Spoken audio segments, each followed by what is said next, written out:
टीपू की 15वीं सालगिरह पर फखरुन्निसा उन्हें हजरत टीपू मस्तान औलिया की दरगाह पर ले जाती हैं। दूसरी तरफ हैदर अली महाराजा बालम के खिलाफ जंग का मुशाहिदा करवाने के लिए टीपू को अपने साथ ले जाते हैं। इसी दौरान महारानी बालम की आबरू बचाते हुए टीपू के हाथों मकबूल खां का कत्ल हो जाता है। जंग जीतने के बाद टीपू की सिफारिश पर हैदर अली महारानी और महाराजा बालम को बिला कीमत आजाद कर देते हैं। उधर महारानी मैसूर लक्ष्मण राव को महाराजा तस्लीम करने से इनकार कर देती हैं। उनके इस फैसले से हैदर अली और उनके साथी फिक्रमंद हो जाते हैं।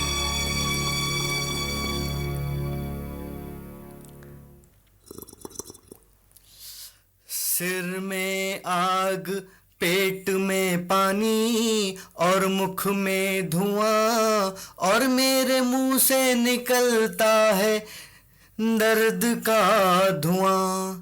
अरे वाह, अरे वाह रामचंद्र जी, क्या कविता लिख डाली है आपने। जरा फिर से तो सुनाइए अपनी कविता। फिर से सुनाई तो उठाकर फेंक दूंगी तुम्हारी गुड़गुड़ी। अरे भाई, इस गुड़गुड़ी ने क्या बिगाड़ा है तुम्हारा। इससे तो व्यर्थ ही तुमने अपनी सोच समझ रखा है। गुड़गुड़ी नहीं, तुम्हारी कविता को मैं अपनी स्वातंत्र समझती हूँ, जिसने तुम्हें काम का छोड़ा ना काज का, घर का ना घाट का। हैं? काम का छोड़ा है ना काज का, घर का छोड़ा है ना घाट का। अरे वाह, क्या कविता लिख डाली है आपने। वाह वाह वाह वाह, आज से आप भी श्रीमती कवि कहलाएंगी और जग में मेरा नाम रोशन करेंगी। तुम्हारा नाम? तुम्हारे नाम से तो लोग दूर भागते हैं। तुम्हारी कविता से सब कान पर हाथ रख लेते हैं। इस घर में ना कोई पड़ोसी आता ना रिश्तेदार। अरे भाई, नहीं आता है तो नहीं आए, मुझे किसी की परवाह नहीं, लेकिन मैं भी हर किसी को जाकर उसके घर जाकर कविता सुनाऊंगा। बक बक बंद करो और काम की बात सुनो। शांता बहन ने अपने गांव से अपनी भाग्य लक्ष्मी के लिए रिश्ता भेजा है। अरे, अपनी भाग्य लक्ष्मी? वो इतनी बड़ी हो गई? भाग्य लक्ष्मी, बेटी बाहर आना। आई माँ।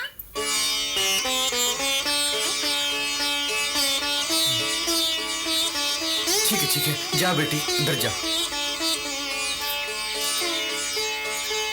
अरे मैं कहता हूँ, उसे यहाँ बुलाने की क्या आवश्यकता थी।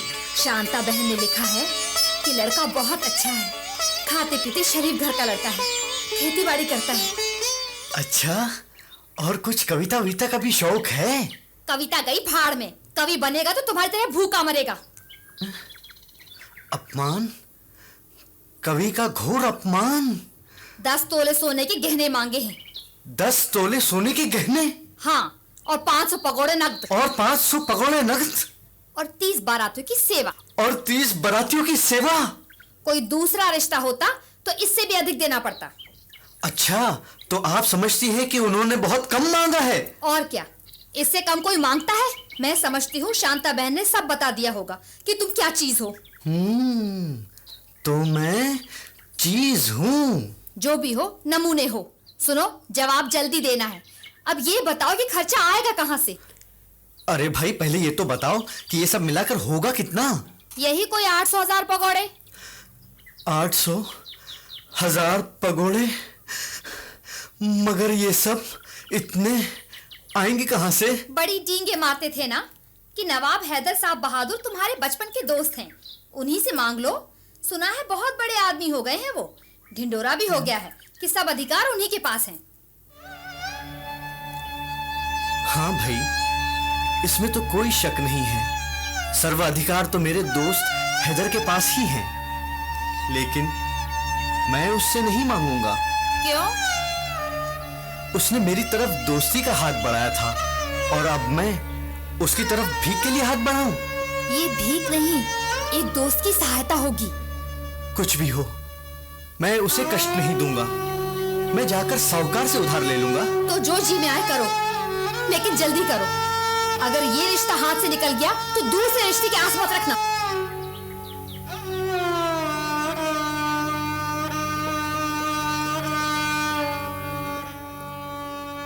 कविराज जी पधार रहे हैं। आप तीनों को मेरा प्रणाम और सेठ जी को राम राम। आज मुझे आपसे कुछ पड़ गया है काम। काम की बात करो, ये कविता छोड़ो। कविता से दमड़ी भर भी लाभ नहीं होता, उल्टा सुनने वालों का भेजा और समय बर्बाद होता है। क्या काम है बोलो। सेठ जी, आपको ये जानकर बहुत प्रसन्नता होगी कि मेरी बेटी भाग्य लक्ष्मी का रिश्ता आया है।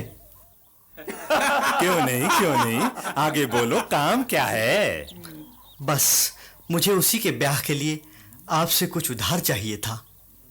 कुछ? अरे भाई, कितना कुछ? यही कोई 1000 पकौड़े। 1000? अरे महाराज, कविराज, 1000 ले तो लोगे, पर गिरवी क्या रखोगे? मेरा मतलब है, चुकाओगे कैसे? अरे वो मेरे खेत है ना, मैं उनको गिरवी रख दूंगा आपके पास।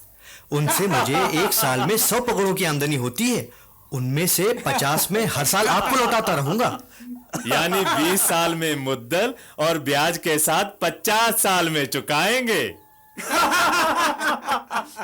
कविराज जी, आपने तो लेने का इरादा कर लिया, लेकिन मैंने देने का इरादा छोड़ दिया।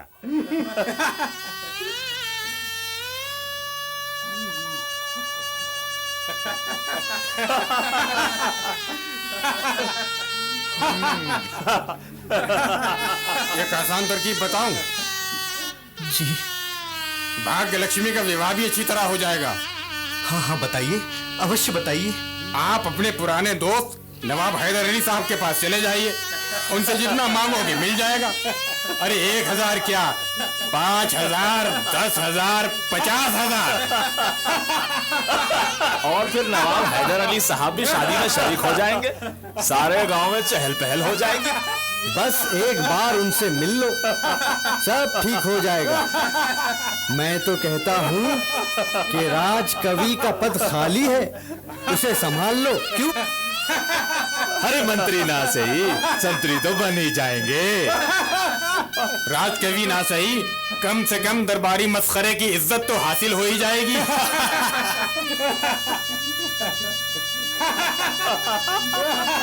नवाब साहब को हम सबका सलाम कह देना। और भैया, अपने लंगोटिया यार के लिए एक भेंट भी ले जाना, लंगोट।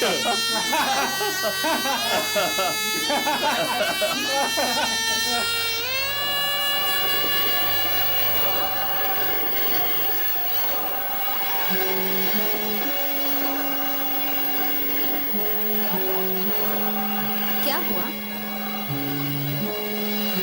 अब मैं क्या बताऊं तुम्हें? तो क्या साहूकार ने ना कह दिया? और तुम लौट आए तो हो चुका भाग लक्ष्मी का विवाह। वो यूं ही घर में पड़ी रहेगी और जग हंसाई अलग कि नवाब हैदर अली साहब बहादुर के कंगाल दोस्त की बेटी से कोई विवाह करने को तैयार नहीं।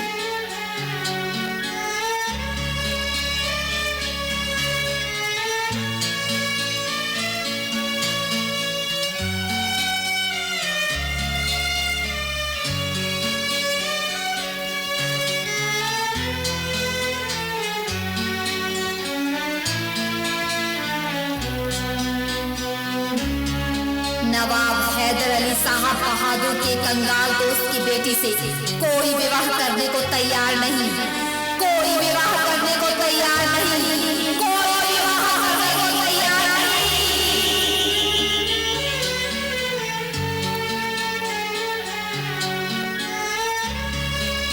नवाब हैदर अली साहब बहादुर के कंगाल दोस्त की बेटी से कोई विवाह करने को तैयार नहीं, कोई विवाह करने को तैयार नहीं।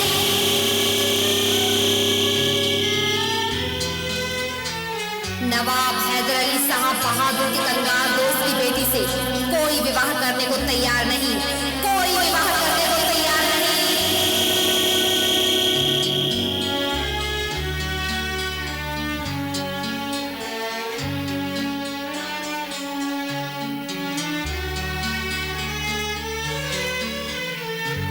भाग्य लक्ष्मी की माँ, मैंने निश्चय कर लिया है, मैं हैदर अली से मिलने जाऊंगा। सच? हाँ।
मैं सूर्यनगर से आया हूँ।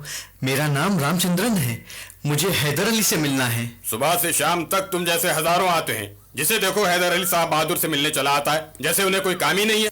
मगर मेरी बात और है, मैं तो उनके बचपन का दोस्त हूँ। अच्छा, तो तुम नवाब हैदर अली के बचपन के दोस्त हो? ऐसा चालाक आदमी है, क्या नई नई चालाकियां सूझती है इसे। मैं भगवान की सौगंध खा के कहता हूँ कि मैं जो कुछ कह रहा हूँ वो बिल्कुल सच है। देखो, तुम लाख कोशिश करो, लेकिन हम तुम्हें अंदर नहीं जाने देंगे। अब ज्यादा दिमाग खराब करने की जरूरत नहीं है। चलो जाओ यहां से, जाओ। की बहुत मेहरबानी होगी। निकलो यहां से।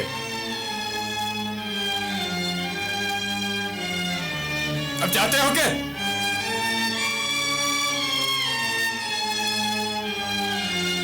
न जाने कहां कहां से चले आते हैं। कहता है नवाब हैदर अली साहब का बचपन का दोस्त है, हैं?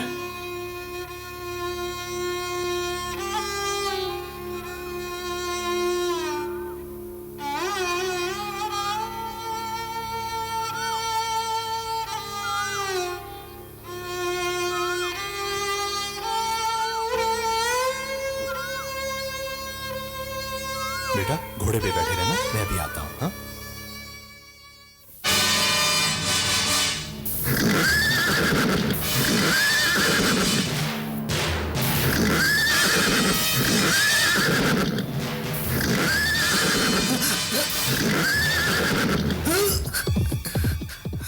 बेटा चोट तो नहीं लगी बेटा? आपका बहुत बहुत धन्यवाद श्रीमान, मैं आपका बहुत आभारी हूं। आपने मेरे इकलौते बेटे की जान बचा ली। नहीं नहीं, इसमें आभारी होने की कोई बात नहीं, ये तो मेरा कर्तव्य था। इस आभार के बदले मैं आपकी हर तरह से सेवा करने को तैयार हूं। बताइए क्या खिदमत करूं? इसकी कोई आवश्यकता नहीं। नहीं नहीं, बताइए ना, कहाँ रहते हैं आप? मैं तो यहाँ से बहुत दूर रहता हूँ, बस वापस जा रहा था। अच्छा, तो श्रीरंगापट्टनम घूमने के लिए आए हैं आप? मैं अब आपसे क्या छुपाऊं, मैं तो यहाँ हैदर अली से मिलने आया था। कौन? नवाब हैदर अली साहब से? जी हाँ, अब मैं क्या छुपाऊं आपसे, वो मेरे बचपन के दोस्त हैं। बस ऐसे ही इच्छा हुई थी उनसे मिलने की और मैं चला आया। लेकिन वो तो यहाँ बहुत पहरे में रहते हैं। मैंने उनसे मिलने की कोशिश की, लेकिन संतरियों ने मुझे अंदर जाने ही नहीं दिया और धक्के मार मार के मुझे भगा दिया। ओह, आइए शरबत पीते हैं। चलिए। बेटा तुम घर जाओ, मैं अभी आता हूं। दो शरबत। हाँ तो श्रीमान, आपका शुभ नाम? रामचंद्रन। रामचंद्रन जी, जी। मैं नवाब हैदर अली साहब की फौज में एक अफसर हूं। अच्छा, मैं आपकी मदद कर सकता हूं। तो फिर आप मुझे हैदर अली से मिलवा दीजिए। मेरी ऐसी हस्ती तो नहीं कि मैं आपको उनसे मिलवा सकूं। लेकिन एक तरीका मैं आपको बता सकता हूं। बताइए, जल्दी बताइए। हर जुमे को हैदर साहब जामा मस्जिद के बाहर नमाज के बाद प्रजा से मिलते हैं और उनकी समस्याएं सुनते हैं। जी। कई लोगों के काम तो तभी हो जाते हैं और कई लोगों की समस्याओं की अर्जी वो अपने पास रखते हैं। वहां का सारा बंदोबस्त मेरे जिम्मे है। वहां कतारें लगती हैं, कतार में मैं आपको सबसे आगे खड़ा कर दूंगा। अगर हैदर अली साहब ने आपको पहचान लिया फिर तो आपका नसीब, वरना अगले जुम्मे को फिर मिलेंगे। ऐसा है, कल जुमा है, आप वहां जरूर तशरीफ ले आइए। मैं अवश्य आ जाऊंगा। और आपने तो मेरी समस्या का समाधान कर दिया है, इसके लिए मैं आपको बहुत बहुत धन्यवाद देता हूँ। क्यों शर्मिंदा करते हैं?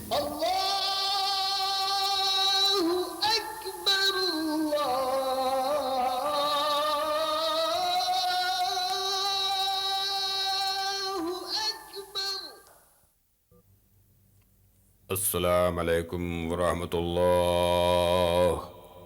अस्सलाम अलैकुम वरहमतुल्लाह। अल्लाहुम्मा अंता सलाम मिनका सलाम हय्यिना बिस्सलाम व सल्लल्लाहु अलैहि वसल्लम तबारकत रब्बना तआला तय्यद जलालिल इकराम। रब्बना आतिना फिद दुनिया हसनतन व फिल आखिरति हसनतन व क़िना अज़ाबन नार। अल्लाहुम्मा सल्लि अला सय्यिदिना मुहम्मदिन व अला आलिहि व अस्हाबिहि अजमईन। सुबहान रब्बिका रब्बिल इज़्ज़ति अम्मा यसिफून व सलामुन अलल मुरसलीन वल्हम्दुलिल्लाहि रब्बिल आलमीन।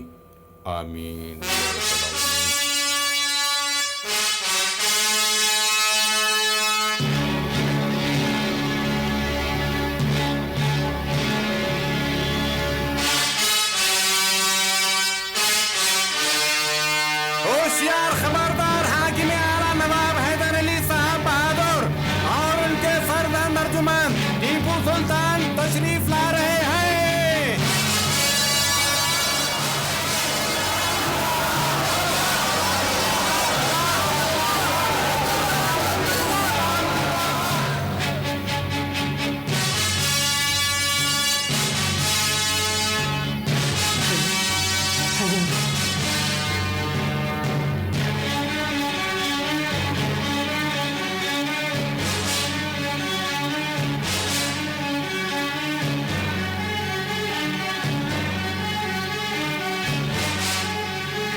हैदर,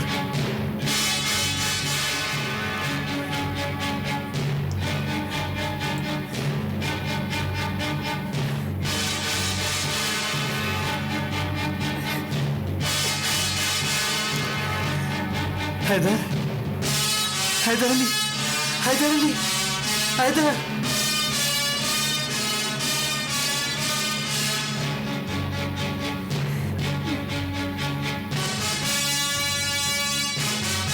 हैदर,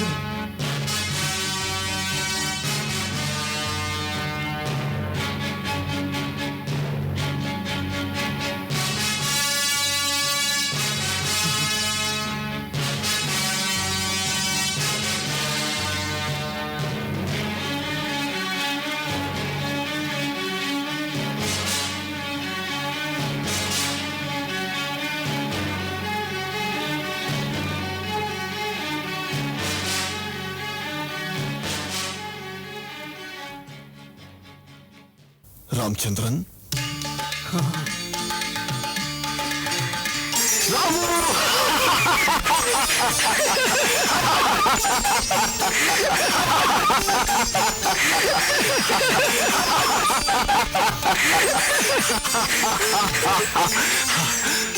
अरे भाई तुम तो इसे डांट रहे हो, इसकी तो किस्मत खुल गई।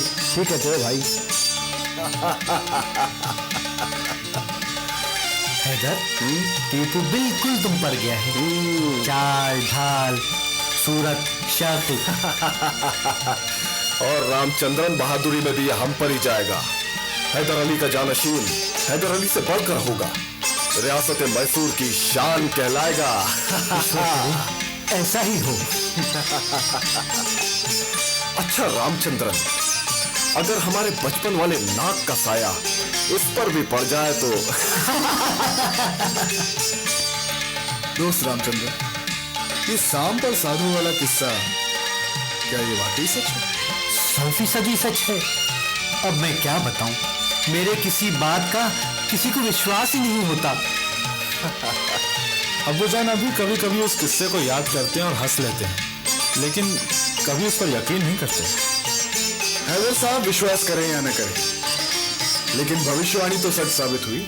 हाँ, मुझे तो उसी समय विश्वास हो गया था। ये श्रीमान तो सोए हुए थे, ना इन्होंने नाग को देखा और ना ही साधु की भविष्यवाणी सुनी। पंडित, तुम इन्हें नहीं जानते, शायर हैं, बहुत झूठ बोलते हैं। भाई, ना तो मैं शायर हूं और ना ही मैं झूठ बोलता हूं। अच्छा, तो शायरी से भी इनकार है।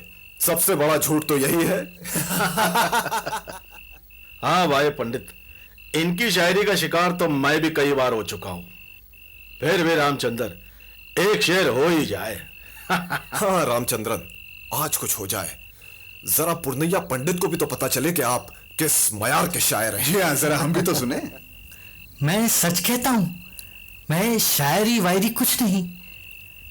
अब क्या बताऊं मैं, शायरी क्या, मैं तो यूं ही दिल्लगी कर लेता हूं, और जब लोग मेरी दिल्लगी से बिदकते हैं तो मुझे बहुत आनंद आता है। हाँ तो रामचंद्रन, हम आपसे ये कह रहे थे कि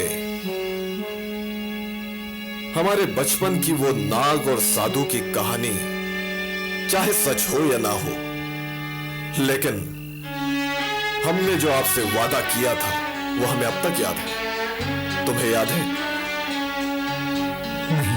नहीं? हमने तुमसे ये वादा किया था रामचंद्रन कि जब हम राजा बन जाएंगे तो तुम्हें माला माल कर देंगे। हाँ, उस वक्त शायद हमने मजाक किया था, लेकिन आज हम संजीदा हैं। कहो, हम तुम्हारी क्या खिदमत कर सकते हैं? नहीं हैदर, मुझे कुछ नहीं चाहिए, कुछ नहीं। नहीं हैदर, मुझे कुछ नहीं चाहिए। रामचंद्रन, इसका मतलब यह है कि तुम अपने दोस्त को उसका वादा पूरा करने देना नहीं चाहते। हैदर, मुझे कुछ भी नहीं, कुछ नहीं चाहिए, कुछ नहीं। रामचंद्रन, तुम शर्मा भी रहे हो, घबरा भी रहे हो। तुम चाहे अपने जबान से कुछ मत कहो, लेकिन तुम्हारी आंखें सब कुछ बयान कर रही हैं। कह दो रामचंद्रन, अपना नहीं तो कम से कम अपनी अपनी औलाद का तो ख्याल करो। हैदर, हैदर, मुझे अपनी इकलौती बेटी भाग्य लक्ष्मी का ब्याह करना है? हाँ। अरे ये तो बड़ी मसरत की बात है।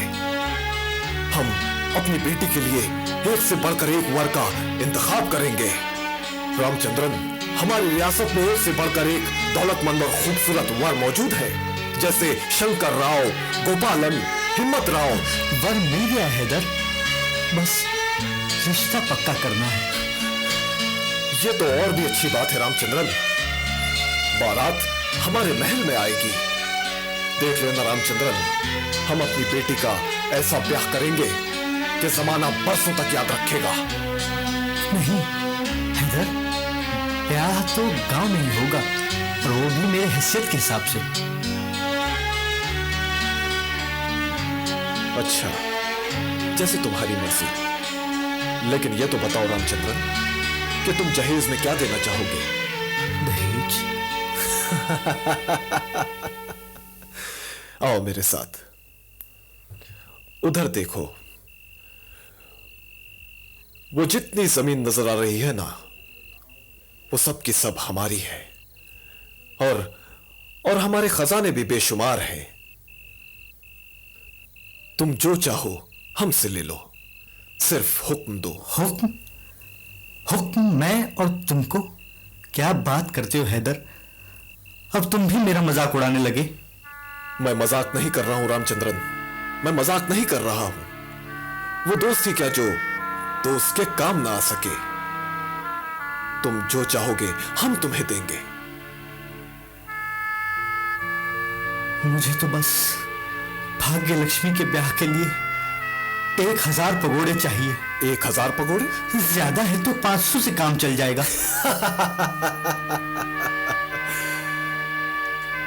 पुरनैया जी,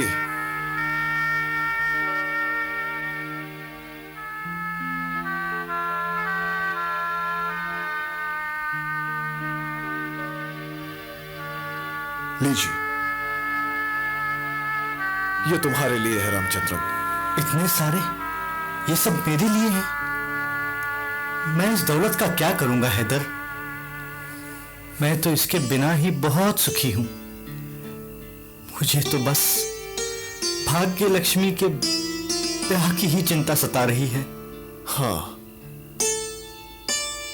अच्छा, सब के सब नहीं, जितने चाहो उतने तो ले लो।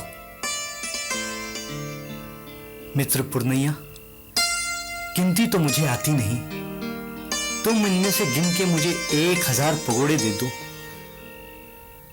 जी।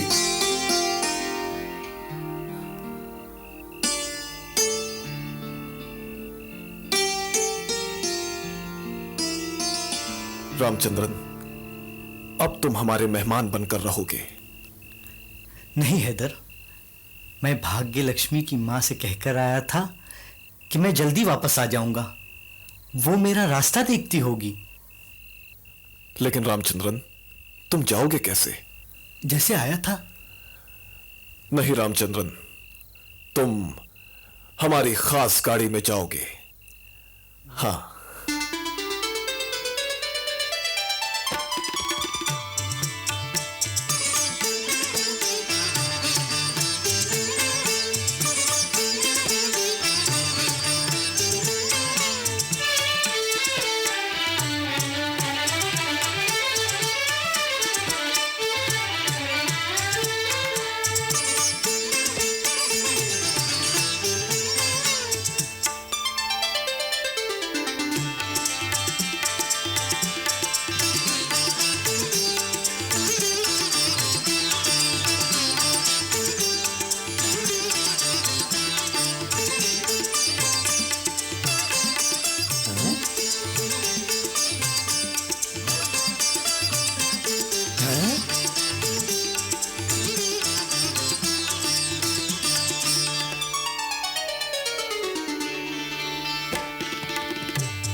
भाई हैदर अली से मेरा नमस्कार कहना और उनसे कहना कि रामचंद्रन कुशलतापूर्वक अपने घर पहुंच गए हैं।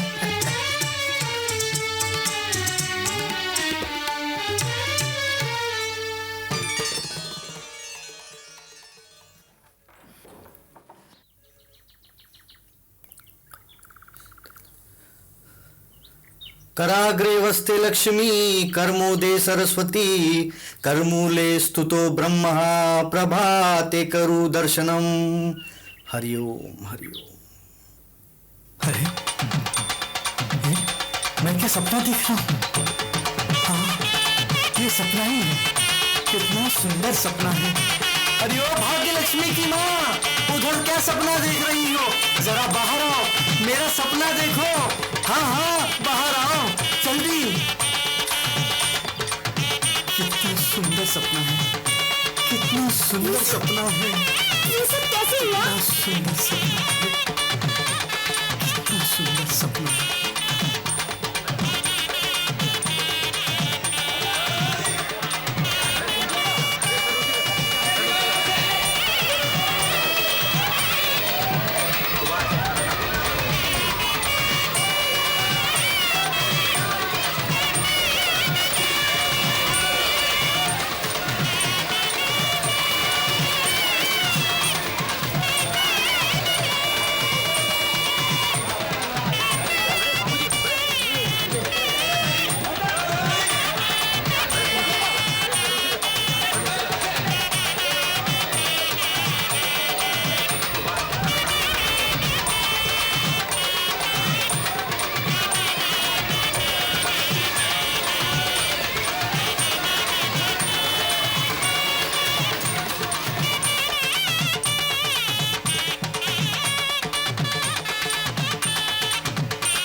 सजावट,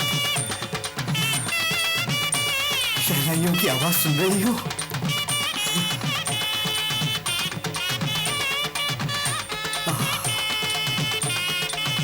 अरे देख रही हो, मेरे सपने में तो हैदर भी है, टीपू भी है, काजी खान भी है और पुरनैया भी है।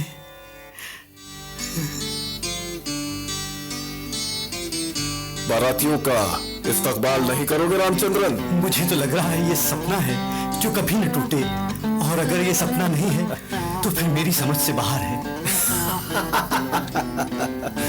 सीधी सी बात है रामचंद्रन, हमारे जासूस तुम्हारे खानदान की सब खबर रखते थे। हमें सब पता था। हमने दूल्हे वालों को राजदार बनाया, शादी का सही मुहूर्त निकलवाया और एक ही रात में सारी तैयारियां हो गई।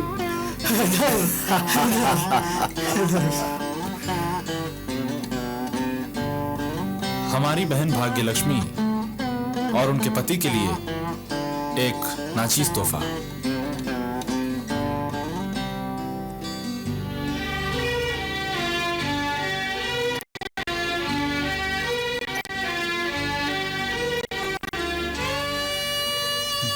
बेटे टीपू, मेरा बचपन तो तुम्हारे अब्बू जान की सोहबत में गुजरा है, इसीलिए पढ़ा लिखा नहीं हूं। अब क्या लिखा है तुम ही बता दो।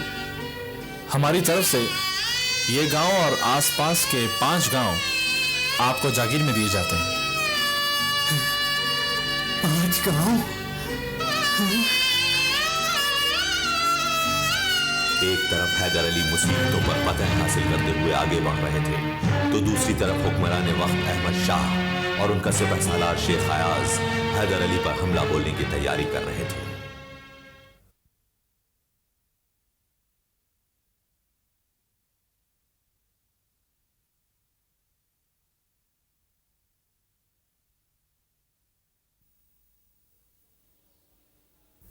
सलाम चाहदा बहन। अरे नरगिस साहब, तुम? 12 बरस से कोई खैर खबर नहीं, कहाँ रही? सारे हिंदुस्तान की खाक चलती रही। आओ बैठो, बैठो। क्यों, पेशी से तौबा कर ली? कहाँ तंबूरा और कहाँ तस्वीर? इस उम्र में और कर भी कह सकते हैं। खैर छोड़ो, अच्छा किया तुम आ गए। अब मैं तुम्हें कहीं नहीं जाने दूंगी। अकेलेपन से जी घबराने लगा है। आए अकेले रहे तुम्हारे दुश्मन। अल्लाह तुम्हारे बेटे को सलामत रखे। अल्लाह ताला ने जवान बेटा दिया है तुम्हें, उसकी शादी वादी हो तो नहीं?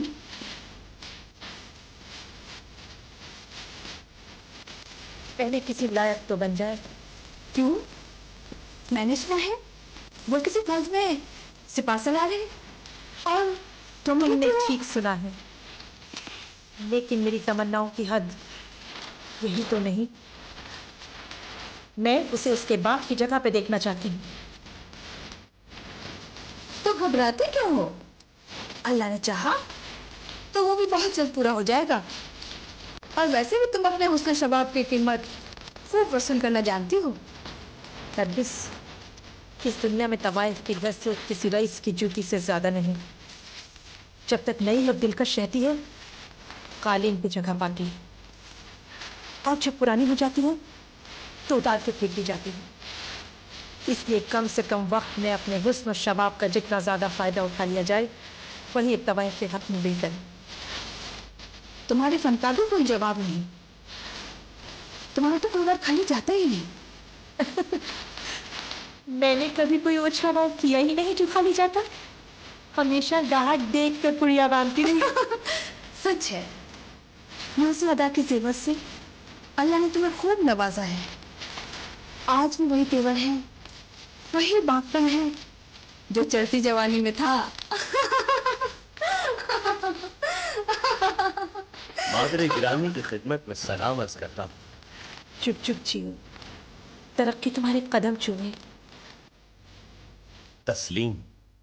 सलामत रहो, माँ का कलेजा हरदम ठंडा रखो।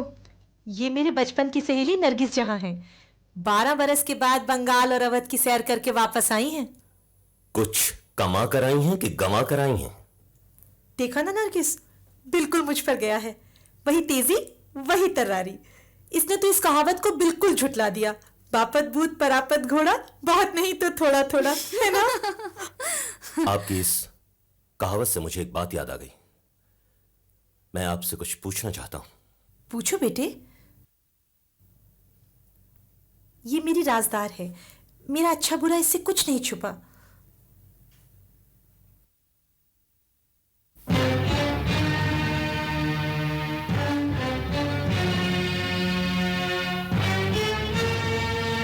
मैंने आज तक आपकी जबान से अपने बाप का नाम नहीं सुना। तुम्हारे और मेरे हक में यही बेहतर है। लेकिन आप नहीं जानती कि पीठ पीछे लोग मेरे बारे में क्या क्या बातें करते हैं। मैं सब जानती हूँ। लोग जो कुछ तुम्हारे लिए कहते हैं वो दरअसल मेरे बारे में होता है। मुझे ये सब कब तक बर्दाश्त करना होगा? जब तक सच्चाइयों को छुपाने की ताकत हासिल न हो जाए। आखिर आप मुझे मेरे बाप का नाम बताती क्यों नहीं है? मजबूरी है बेटा। सरे राह बैठे एक अंधे भिखारी को क्या मालूम कि कौन चलता राहगीर उसकी हथेली पे सिक्का रख के चला गया। वो तो ये भी नहीं जानता कि सिक्का खोटा है या खरा। याद रखो बेटे, हर वो खोटा सिक्का खरा कहा जाता है जो बाजार में चल जाता है। बेटा, खुदा ने जमीन को ये ताकत और सलाहियत बख्शी है कि वो एक बीज को पौधे के रूप में दुनिया के सामने पेश कर सके, लेकिन उसे जुबान नहीं दी कि वो अपने काश्तकार का नाम बता सके। तुम इस बात की जिद न करो जो तुम्हारी जिंदगी और मेरे अरमानों को कामयाबी से पहले खत्म कर दे। आपको अपने पाले पर एतबार नहीं? मैं जैसा भी हूं आपके अमल का नतीजा हूं। अयाज, मुझे मेरा अमल याद दिलाने की कोशिश न करो। मैं तुमसे नहीं, वक्त से डरती हूँ। आपको मालूम नहीं, मुझे हैदर अली की फौजों को रोकने का हुक्म मिल चुका है। मैं आपसे रुखसत लेने आया हूं और मैदान जंग से सलामती के साथ वापसी हर सिपाही की किस्मत में नहीं होती। तुम कहना क्या चाहते हो? यही कि मैं वो बदनसीब बेटा होऊंगा जिसे मरते वक्त भी अपने बाप का नाम न मालूम हो। आखिर हश्र के दिन मुझे किसका बेटा कहकर पुकारा जाएगा? मेरे बच्चे, अल्लाह बड़ा करीम है, वो कभी अपने बंधु के गुनाहों का पर्दाफाश नहीं करता। हश्र के दिन सबको माँ का नाम लेके पुकारा जाएगा, बाप का नहीं। लेकिन तुमने एक माँ के जज्बात को झंझोड़ा है तो सुनो, तुम्हारे बाप का नाम है हुक्मरान वक्त सुल्तान अहमद शाह।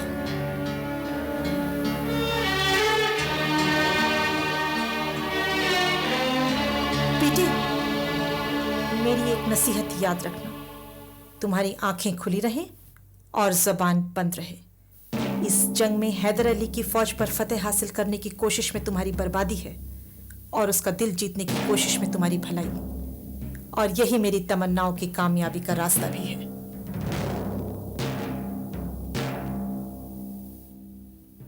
आपकी नसीहत पर अमल करना मेरा ईमान है।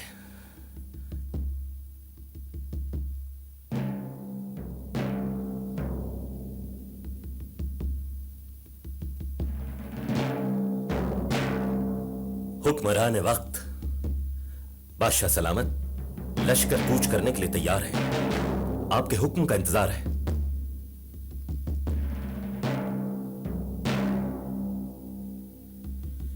सिपह सलार शेख अयाज, यह हमारे लिए सख्त इम्तिहान की घड़ी है। हैदर अली के खिलाफ इस जंग में हमारी इज्जत, आबरू, हर चीज दांव पर लगी हुई है। बादशाह सलामत, इस जंग को जीतने के लिए हम जान की बाजी लगा देंगे, क्योंकि अगर ये जीत आपके लिए इज्जत और आबरू का सवाल है तो मेरे लिए ये जिंदगी और मौत का सवाल है, जिसका फैसला इस जंग की हार जीत के बाद होगा।